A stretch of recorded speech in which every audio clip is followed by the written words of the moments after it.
Alléluia. Gloire à Dieu. Que le nom du Seigneur soit exalté, que son nom soit béni ce matin. J'ai fait le choix aujourd'hui qu'on fasse notre service dominical sur la plateforme Zoom pour éviter des déplacements dans ces temps. C'est pas trop les intempéries seulement qui posaient un problème aujourd'hui. Mais il y avait aussi ces histoires de possibilités justement que les transports soient perturbés à cause de la tempête de neige que nous avons eue. Hein, la neige ne devant pas, bien entendu, nous empêcher de nous réunir. Mais il est bien entendu que de plus en plus, nous devons apprendre à nous adapter, nous devons apprendre à être mobiles, nous devons apprendre à utiliser tous les moyens que le Seigneur met à notre disposition pour pouvoir nous réunir, pour pouvoir prier, pour pouvoir nous organiser, pour pouvoir nous structurer, pour pouvoir évangéliser surtout, pour pouvoir édifier des âmes et pour pouvoir continuer d'avancer. Amen. Et c'est ce que le Seigneur permet aujourd'hui. Alléluia. Et il m'a mis à cœur donc de partager encore un moment d'enseignement, un moment de prière. Nous avons prié tout à l'heure, nous allons encore prier à la fin du message. Mais je voulais partager un message avec vous. Alléluia. Donc, on va prendre nos Bibles dans le livre de Daniel, Daniel chapitre 11, verset 32. Daniel 11, 32. Vous connaissez certainement ce passage par cœur. Hein? Daniel 11, 32. Parce que c'est un passage que j'utilise souvent, que j'utilise énormément, étant bien entendu le verset de mon appel, comme je l'ai déjà signifié à plusieurs reprises.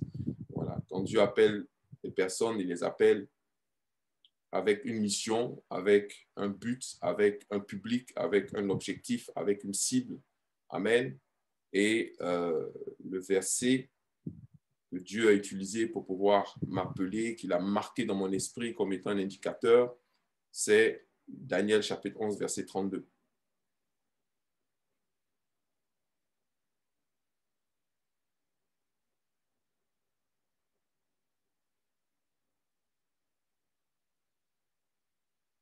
Mais avant de lire 11, 32, on peut lire aussi 11, 21. 11, 21 qui parle du contexte.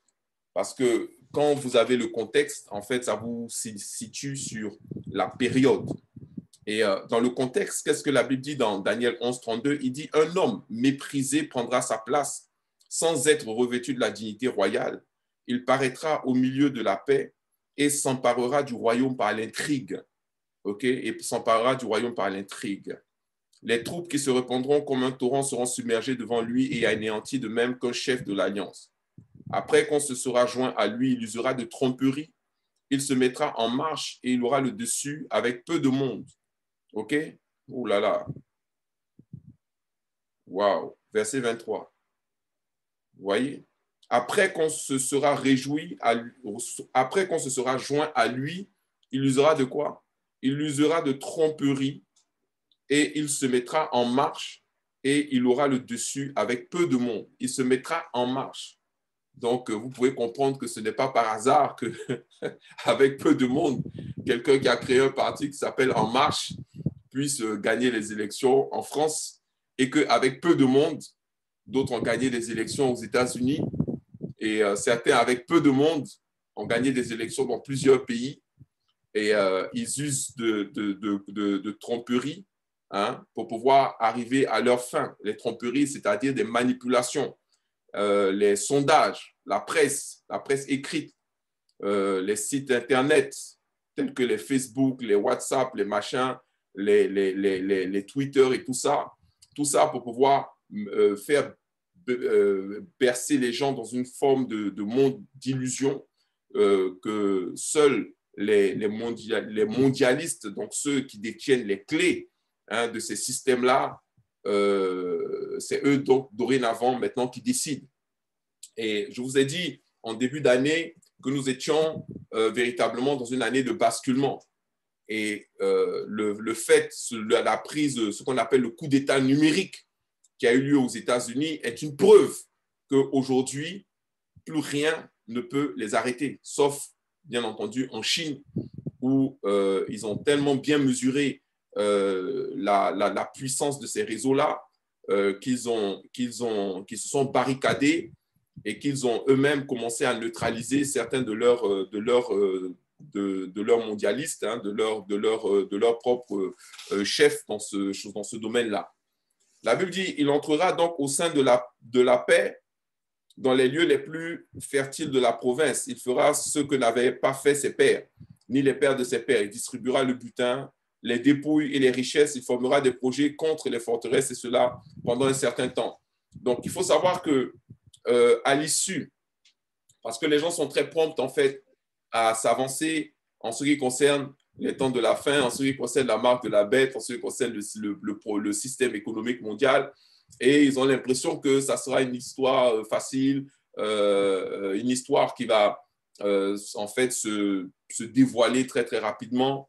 Mais non, hein, il faut savoir que là, nous apprêtons à entrer dans une crise sans pareil et une proposition très claire sera faite pour ceux qui vont accepter de se soumettre au système, de voir leurs dettes effacées, dettes qu'en temps normal, ils ne pourront jamais rembourser, vu l'état de la situation économique actuelle. Beaucoup de personnes qui ont déjà contracté des dettes risquent de se retrouver presque la gorge, voilà, la gorge serrée, sauf la grâce de Dieu. Il faut que la grâce de Dieu, et ça, vous allez le voir plus tard, bien entendu. Donc, la Bible dit, verset 26, ceux qui mangeront des mets de sa table causeront sa perte. Ces troupes se répandront comme le torrent. Bon, on continue. Et ensuite, nous lisons le verset 32 qui nous intéresse aujourd'hui ce matin. La Bible dit quoi? Il séduira par des flatteries les traites de l'alliance. Il séduira par des flatteries les traites de l'alliance, mais ceux du peuple qui connaîtront leur Dieu agiront avec fermeté. Et les plus sages parmi eux donneront instruction à la multitude. Il en est qui succomberont pour un temps à l'épée et à la famine, à la captivité, au pillage. Dans le temps où ils succomberont, ils seront un peu secourus. Et plusieurs se joindront à eux par hypocrisie. Quelques-uns, des hommes sages, succomberont afin qu'ils soient épurés, purifiés et blanchis jusqu'au temps de la fin, car elle n'arrivera qu'au temps marqué. Amen. Moi, ce que j'aime bien avec ce passage que je dis, comme je vous l'ai dit, que j'ai déjà lu et relu et relu et relu et relu et que le Seigneur a inscrit dans mon esprit comme étant un marqueur particulier, il dit au verset 32, il séduira par des flatteries les traites de l'alliance. Okay? Tout commence par la séduction. Il séduira par des flatteries. Il séduira par des flatteries. Il séduira par des flatteries. Vous voyez? Et là, actuellement, nous sommes en train de parler de ce qu'on appelle les esprits de séduction. Et il faut comprendre justement que toute la force de l'impie, et ça on l'avait aussi déjà lu, se fera par un esprit de séduction. Donc, il y aura beaucoup de séduction. Et nous sommes, bien entendu, au jour d'aujourd'hui, maintenant, dans ce qu'on appelle les temps de la séduction. Okay? Mais comment répondre? Comment répondre au temps de la séduction?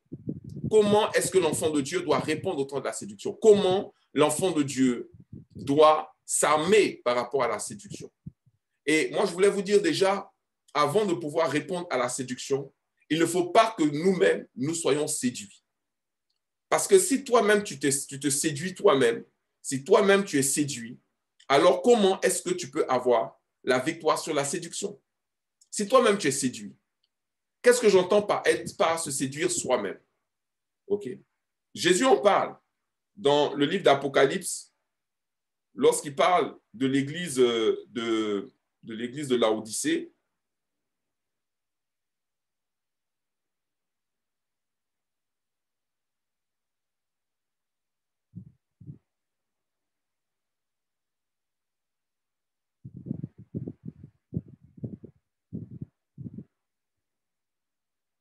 Lorsqu'il parle, il parle de l'église, je crois que c'est l'église de Laodicée, d'abord, avant de parler de l'église de Thyatire, où il parle donc de l'esprit de la femme Jézabel. Il dit,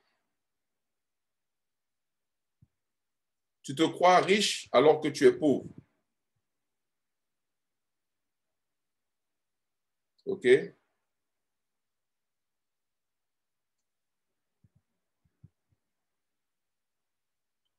C'est plutôt, en fait, il y a 7 églises, OK?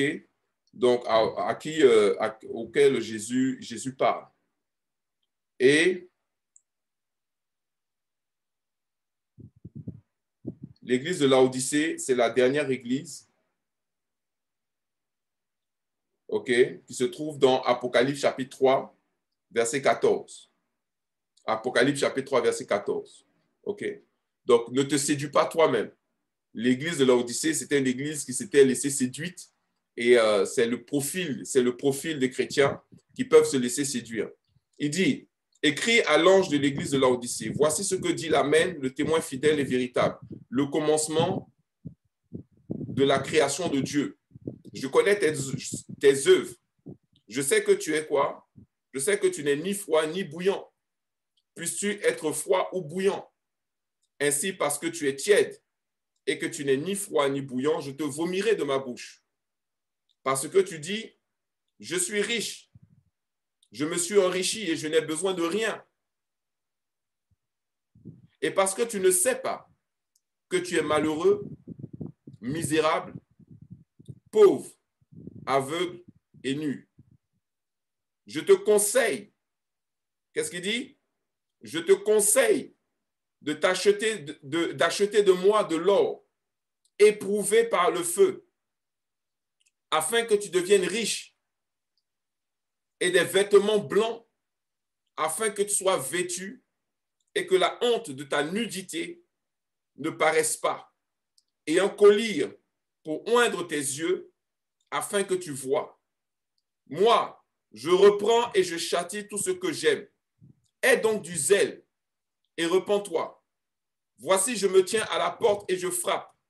Si quelqu'un entend ma voix et ouvre la porte, j'entrerai chez lui et je souperai avec lui et lui avec moi. Celui qui vaincra, je le ferai asseoir avec moi sur mon trône. Comme moi j'ai vaincu et me suis assis avec mon Père sur son trône. Que celui qui a des oreilles entende ce que l'Esprit dit aux églises. Amen. Que celui qui a des oreilles entende ce que l'Esprit dit aux églises. Apocalypse chapitre 3, à partir du verset 14.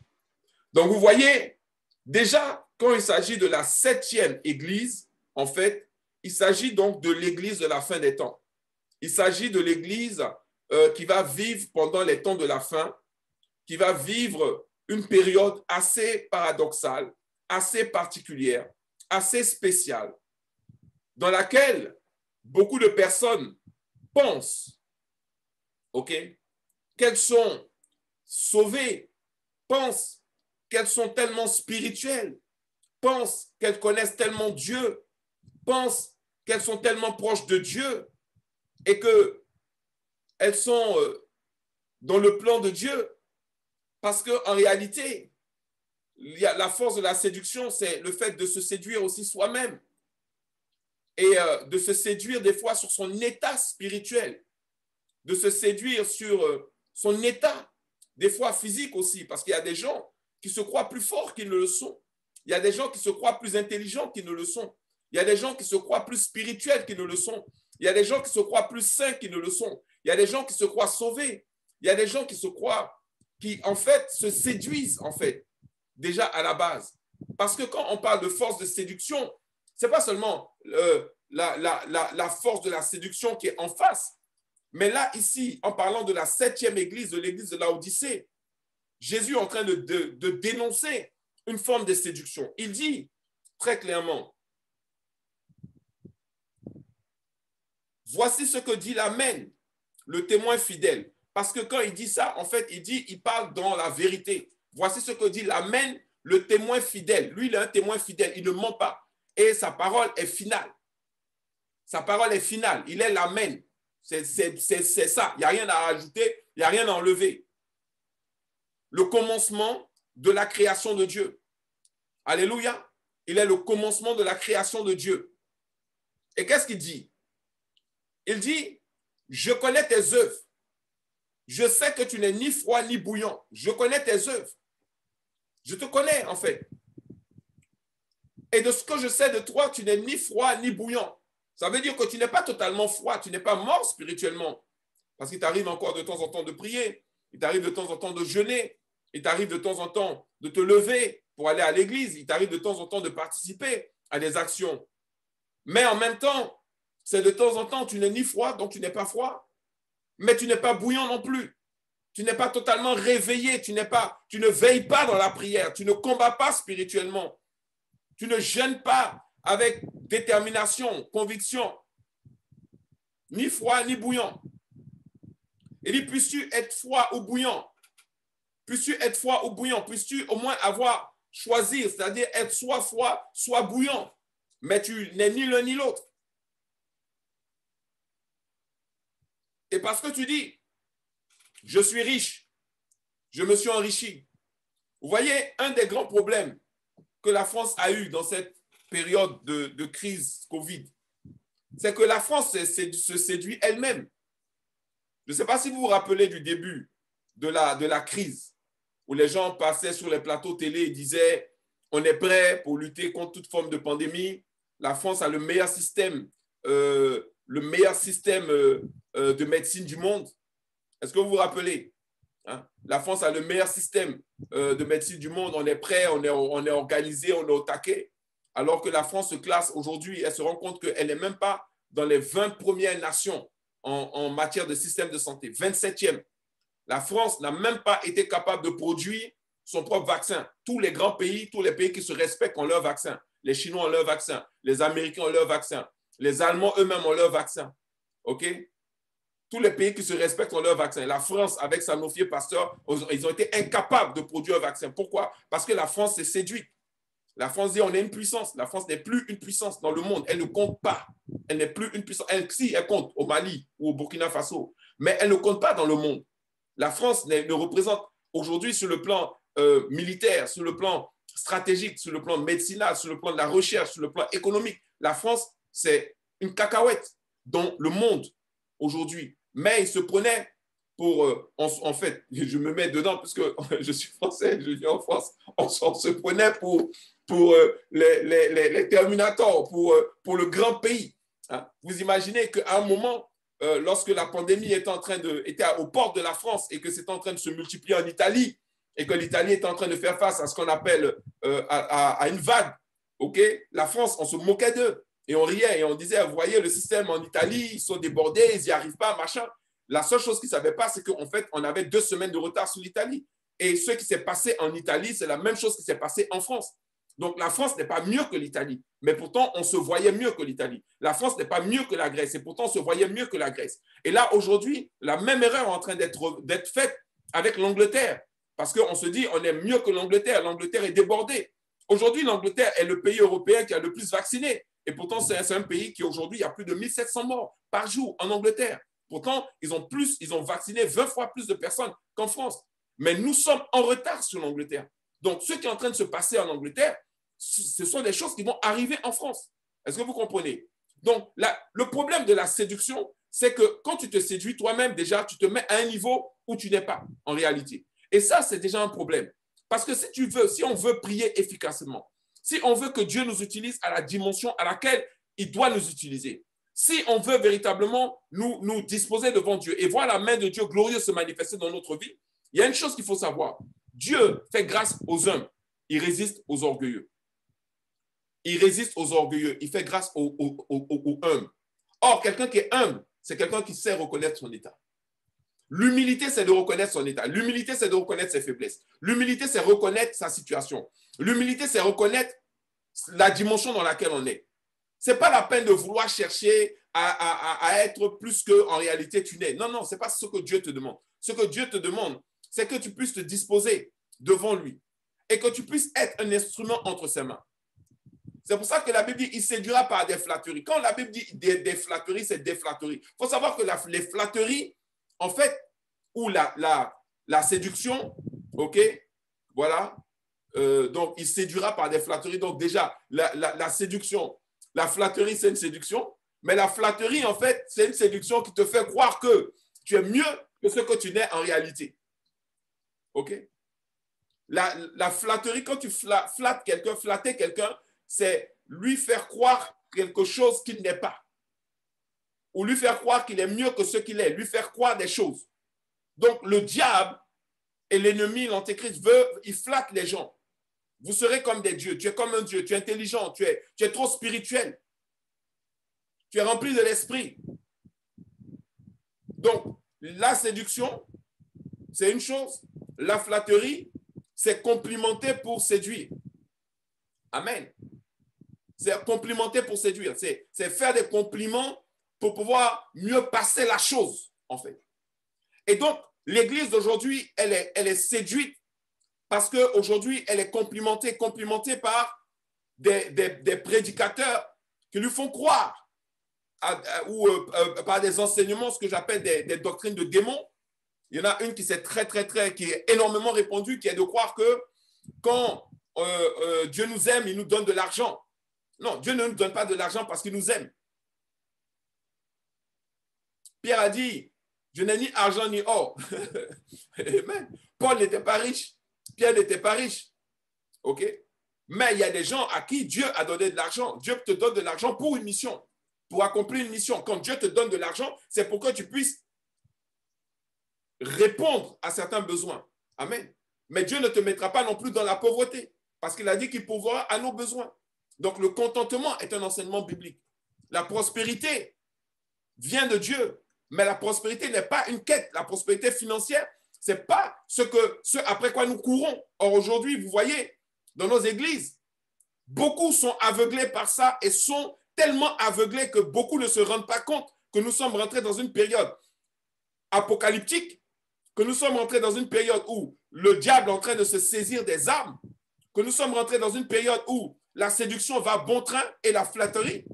Et aujourd'hui, les gens sont flattés, les chrétiens sont flattés matin, midi et soir parce qu'ils ont une belle voiture ou parce qu'ils ont une grande maison. Ils s'imaginent qu'ils vont entrer dans le royaume de Dieu. Mais les principes du royaume de Dieu, ce n'est pas ça. Ce n'est pas ça. C'est pour ça qu'il dit, et il parle à l'église de Laodicée, il dit, parce que tu dis, je suis riche et je me suis enrichi. Mais la richesse, le Seigneur a dit, que servira-t-il à un homme de gagner le monde au prix de son âme? La vie dont Dieu parle, là, la vie, là, c'est pas la vie physique, c'est pas la vie matérielle, c'est pas la vie bios, c'est pas la vie matérielle.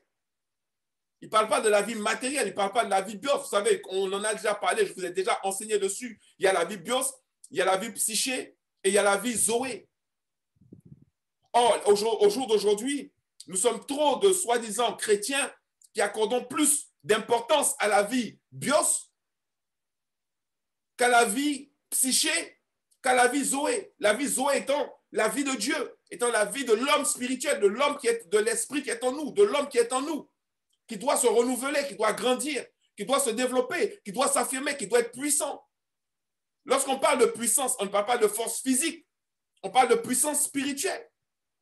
Donc, il séduira par des flatteries les traits de l'alliance. Il va les séduire en les flattant, en les complimentant, en leur disant des choses qu'ils ont envie d'entendre. Tu es béni, tu es prospère, tu es ceci, tu es cela. Rien ne va t'arriver, rien ne peut t'arriver. Tu es comme ci, tu es comme ça. Or, la Bible dit que tout ce que nous voyons de physique et de matériel, tout ça va disparaître. Est-ce que tu es prêt? Est-ce que tu es prêt à voir toutes les choses matérielles et toutes les choses physiques? Est-ce que tu es prêt à les voir ou prête à les voir disparaître? Est-ce que tu es prêt? Est-ce que tu es prête à voir? Or, la Bible, il dit, rien de ce que vous voyez là ne va demeurer. Jésus nous l'a annoncé. Il dit, mon royaume n'est pas de ce monde. Il dit, je ne suis pas de ce monde. Il dit, même vous-même, vous vivez dans le monde, mais vous n'êtes pas du monde. Est-ce qu'on est prêt? Est-ce qu'on fait suffisamment confiance à Dieu? Est-ce qu'on est totalement engagé dans le Seigneur pour que nous soyons prêts véritablement à voir tout ce que nous connaissons et tout ce que nous avons connu disparaître, mais tout en restant ancré en Dieu et attaché à Dieu par sa parole et par la relation que nous avons, profonde que nous avons avec lui.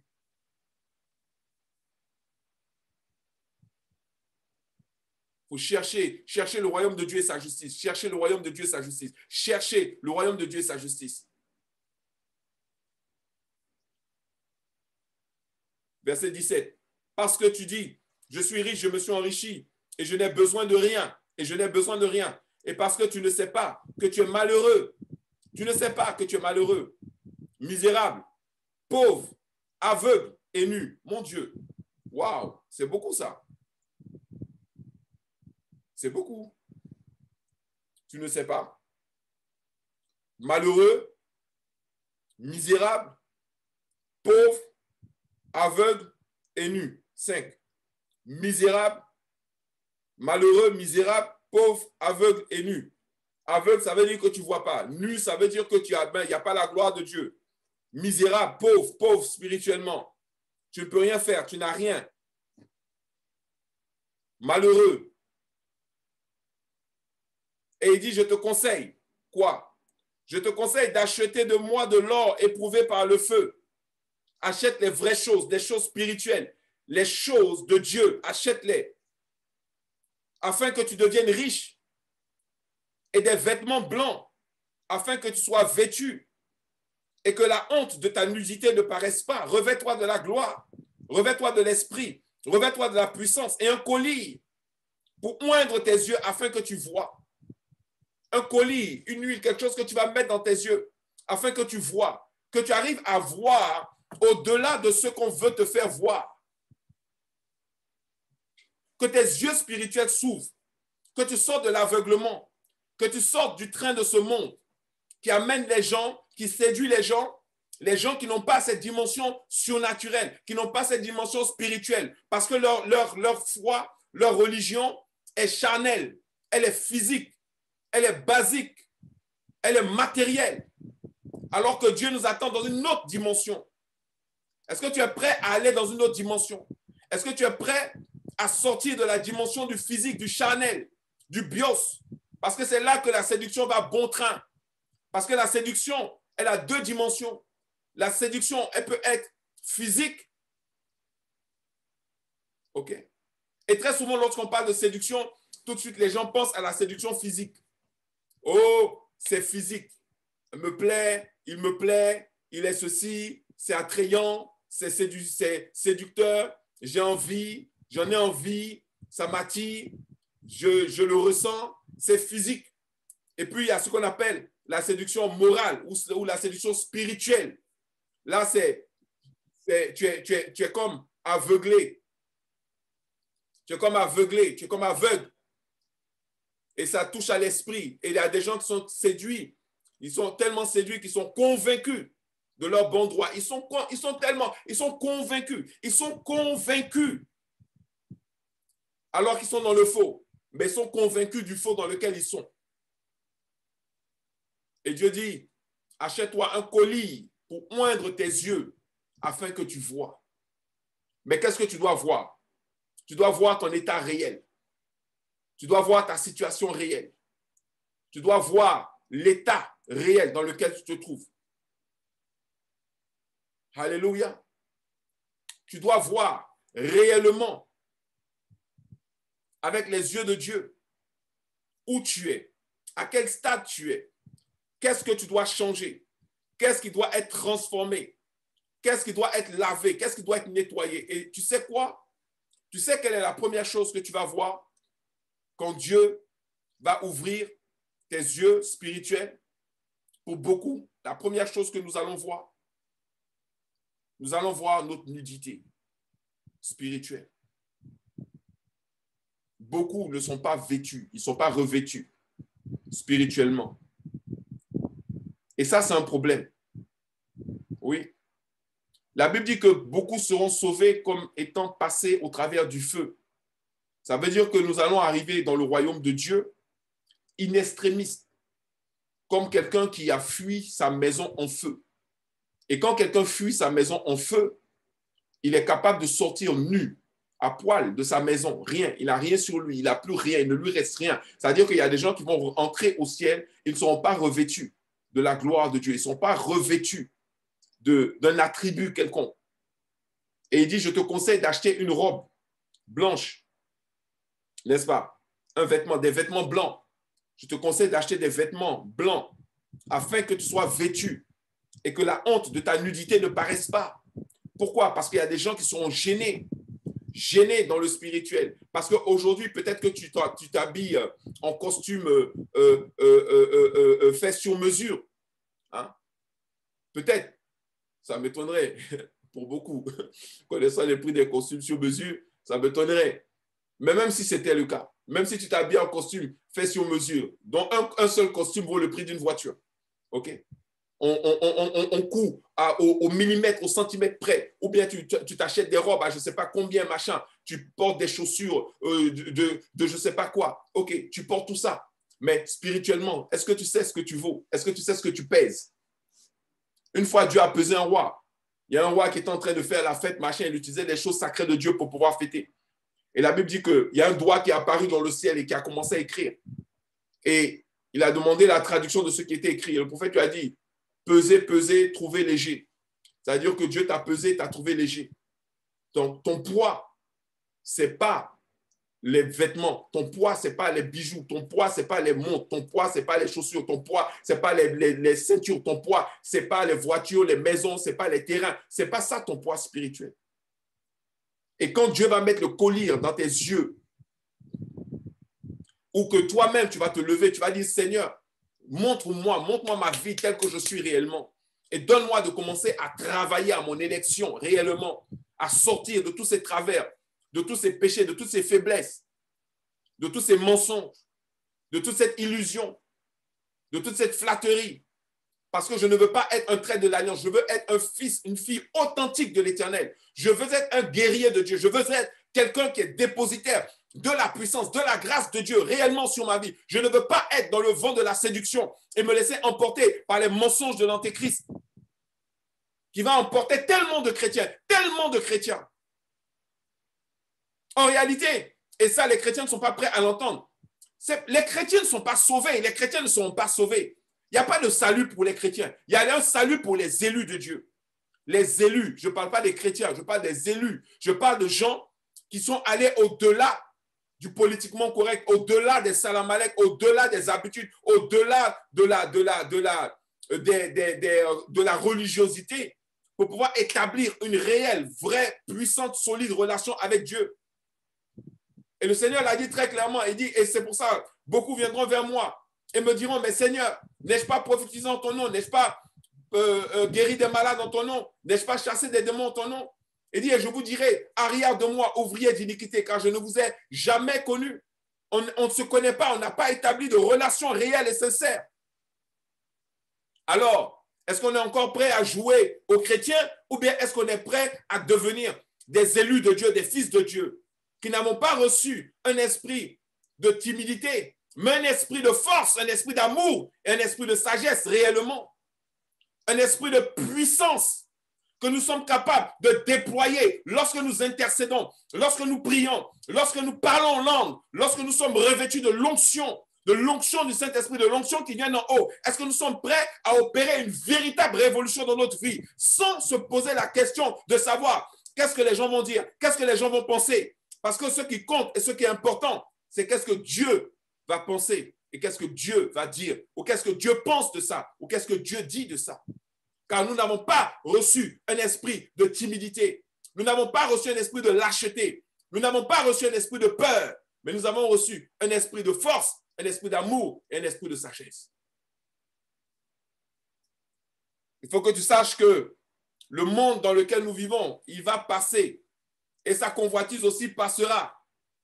Un jour même, on va oublier ce que c'est qu'une Mercedes, on va oublier ce que c'est qu'une Ferrari, on va oublier qu'est-ce que c'est que, je ne sais pas moi, c'est quoi ça? Ça, c'est la fabrication des hommes.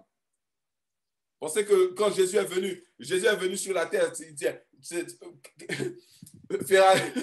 les Ferrari ne l'intéressaient pas. Il n'est pas venu pour les Ferrari, pour des Lamborghini, pour des je ne sais pas quoi, machin, des circuits de je ne sais pas. Non, il est venu pour sauver des âmes.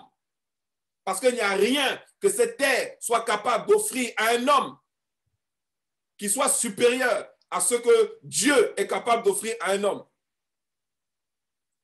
quand Élie a été enlevé dans le ciel, ce n'est pas je ne sais pas moi, ce n'est pas une Maserati qui est venue le chercher. Quand Élie a été enlevé dans le ciel, Élisée s'est crié, chars de feu d'Israël, c'est des chars de feu. My God. C'est-à-dire que toi, oh my God, my God, my God. La Bible dit que les souffrances que nous subissons aujourd'hui et que nous avons à subir, déjà même vivre dans ce monde est déjà une souffrance en elle-même. La Bible dit qu'on ne peut pas la comparer à la gloire à venir, à la gloire des enfants de Dieu qui sera révélée. Les gens seront surpris de voir, parce que la Bible dit que l'œil n'a point vu ni l'oreille entendu les choses que Dieu a réservées pour ceux qui l'aiment.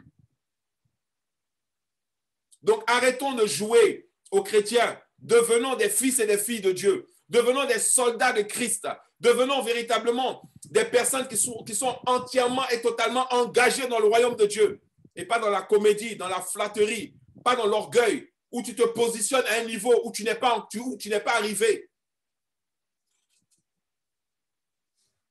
Est-ce que je parle à quelqu'un ce matin? Alléluia. Il dit donc, moi, verset 19, il dit, moi, je reprends.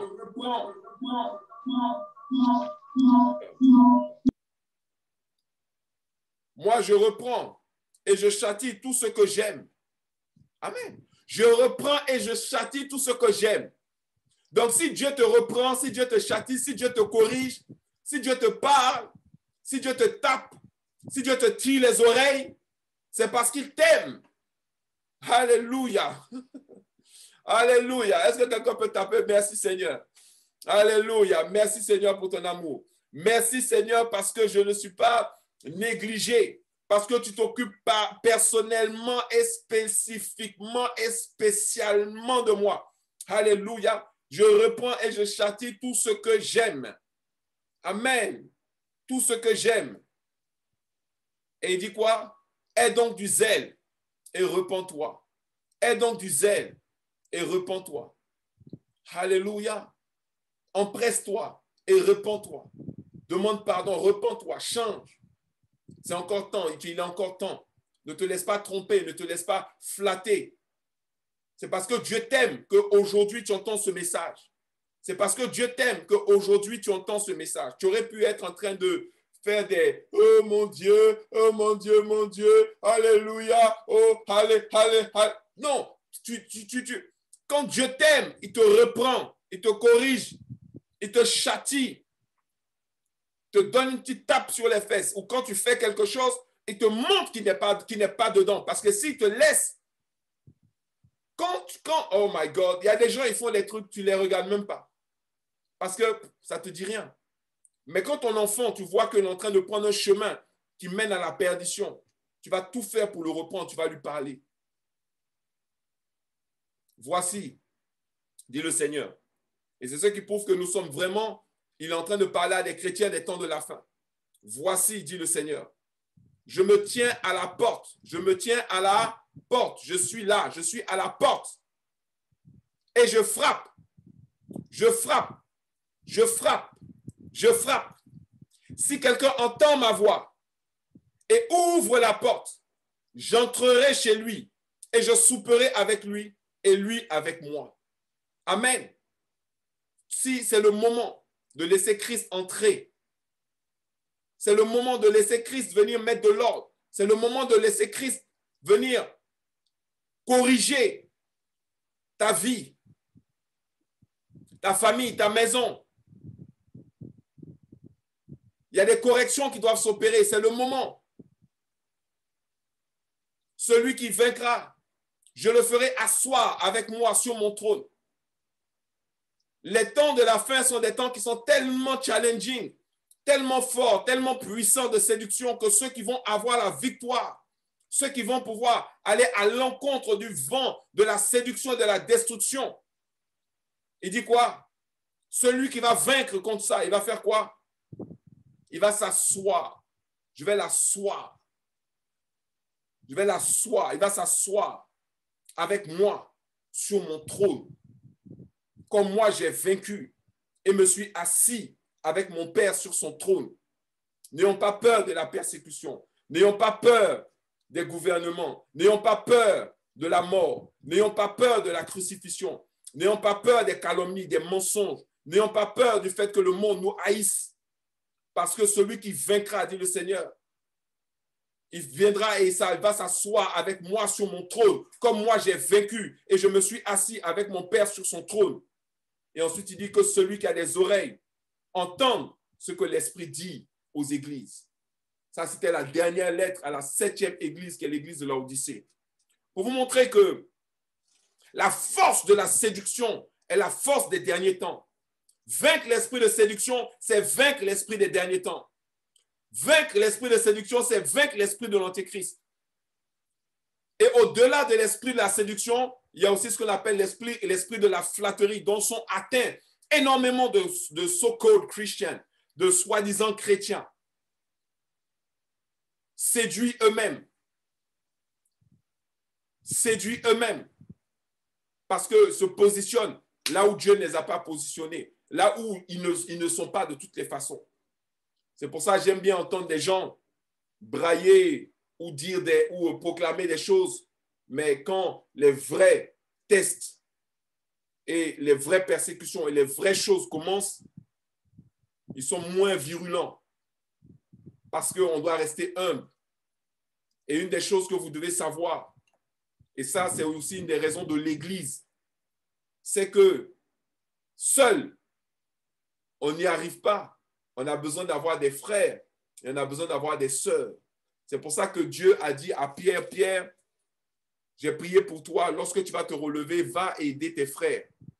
Dieu a fait des dons à l'Église. La Bible dit qu'il a donné les uns comme apôtres, les autres comme prophètes, les autres comme docteurs, les autres comme évangélistes, les autres comme pasteurs. Il dit quoi? Pour l'édification du corps de Christ en vue de leur perfectionnement. Vous avez besoin des dons que Dieu a fait aux hommes. Moi, je suis un don aux hommes. Je suis un don pour vous. Je suis un sacrifice. Sacrifier tellement de choses pour vous, pour pouvoir justement fonctionner à ce niveau de connaissance et de révélation, pour pouvoir apporter la vérité, pour pouvoir être en communion avec Dieu. Il y a un prix à payer. Tu ne peux pas être dans le compromis, la compromission. Tu ne peux pas. Il y a des sacrifices que tu es obligé de faire. Il y a des déchirements que tu es obligé de faire. De la même manière, vous aussi, dans vos maisons, dans vos demeures, il y a des situations qui doivent prendre fin. Il y a des choses qui doivent s'arrêter. Vous devez prendre des décisions radicales et puis ne pas regarder en arrière. On ne fait pas de la politique. On n'est pas là pour faire de la politique. On n'est pas là pour faire avancer des carrières. On n'est pas là pour revendiquer. Non, on est là parce qu'on aime Dieu, on veut servir Dieu et on veut aller le plus loin possible avec Dieu et on veut demeurer avec lui pour l'éternité. On n'est pas dans des calculs, on n'est pas dans des ententes régionales ou machin, le groupe des ceci contre le groupe des cela ou bien le groupe des ceci, le groupe des cela. On n'est pas dans des arrangements régionaux ou nationaux. On n'est pas dans des intérêts. Non, le seul intérêt qui doit primer, c'est l'intérêt du royaume. Et nous devons être prêts à aller au-dessus de ça et à manifester du réel amour. Un réel amour, parce que les jours viennent où on va avoir besoin que le vrai amour soit manifesté par nos frères et par nos sœurs pour être soutenus, pour être aidés, pour être encouragés. Et une chose que nous devons faire également, c'est de soutenir la maison de l'Éternel. C'est de soutenir l'association que nous sommes, que nous avons. On doit la soutenir, on doit l'aider, on doit la financer, on doit s'engager, on doit lui donner les moyens de pouvoir déployer une force aussi médiatique qui est importante. Nous en avons besoin pour diffuser la parole, pour diffuser des enseignements, pour proclamer la vérité. Car nous n'avons pas reçu un esprit de timidité, un esprit qui nous amène à nous cacher, un esprit qui nous amène à nous taire, un esprit qui nous amène à avoir peur. Mais nous avons reçu un esprit de puissance que nous allons affirmer et que nous allons manifester. Un esprit d'amour que nous allons affirmer et que nous allons manifester, et un esprit de sagesse. Alléluia, alléluia. Que le nom du Seigneur soit béni, que son nom soit exalté. Merci Seigneur pour ce message que je crois qu'il va toucher, libérer, délivrer, affranchir beaucoup de tes enfants. Une prise de conscience, briser les forces de la flatterie Alléluia. Renverser les forces de la flatterie, délivrer de l'esprit de flatterie, on dirait plus. Alléluia. Délivrer de l'esprit de flatterie. Alléluia. Sortir de la flatterie, ouvrir nos yeux spirituels, voir qui nous sommes, ce que nous sommes, prier Dieu et laisser Dieu façonner, transformer, changer nos vies réellement et voir sa gloire se manifester dans notre vie. Alléluia. Alléluia. Tu vas élever la voix là où tu es et tu vas prier ton Dieu. On va prier notre Dieu ce matin. Que le Seigneur nous délivre de l'esprit de flatterie, que le Seigneur nous montre tel que nous sommes, que le chantier de la transformation, de la métanoïa, de la métamorphose s'enclenche dans notre vie au nom de Jésus. Élève la voix et prie ton Dieu. Alléluia. Élève la voix et prie ton Dieu. Que le chantier de la transformation, de la métanoïa, de la métamorphose s'applique, commence dans ta vie au nom de Jésus. Alléluia. Élevons la voix, prions le Seigneur. Délivré de l'esprit de flatterie. Élève la voix. Que l'esprit de flatterie soit vaincu, chassé de ta vie au nom de Jésus. Que plus jamais tu ne te berces d'illusions pour tomber dans le piège de la séduction de l'ennemi qui veut te séduire et t'emmener à demeurer dans un vent de séduction qui te rend faible, qui te rend lâche, qui t'endort, qui te rend tiède pour le royaume de Dieu. Élève la voix et prie ton Dieu. Alléluia. Pour tous ceux qui nous suivent sur les réseaux sociaux tels que YouTube et Facebook, je vous encourage à vous abonner, à liker la page et aussi à vous inscrire dans le lien Signal, parce que là, on est en train de bifurquer sur Signal, de vous inscrire sur le lien Signal qui est mis. Je préfère Signal parce que ça permet d'engager plus de 1000 personnes. OK? Donc, on va tous passer sur Signal. Je vous enverrai des liens pour vous rappeler, bien entendu, les différents programmes et les activités que nous avons. OK? Et surtout, ça sera aussi, bien entendu, très bientôt, un moyen de, aussi, parce que même sur le plan des vidéos, on va commencer à mettre des vidéos encore sur des réseaux autres que YouTube. Très important pour qu'on ne puisse pas nous éteindre hein, par un clic comme ils l'ont fait pour le président Trump. Hein. Il ne faut pas qu'ils puissent éteindre, nous réduire au silence en appuyant sur un bouton et puis tu disparais totalement. Ce n'est pas possible. Okay? Donc, on va diversifier les modes de communication, les modes de trucs. Donc, j'aurai un compte sur Odyssée, hein, qui est l'équivalent de YouTube. Et on communique aussi sur Signal, qui est l'équivalent de WhatsApp.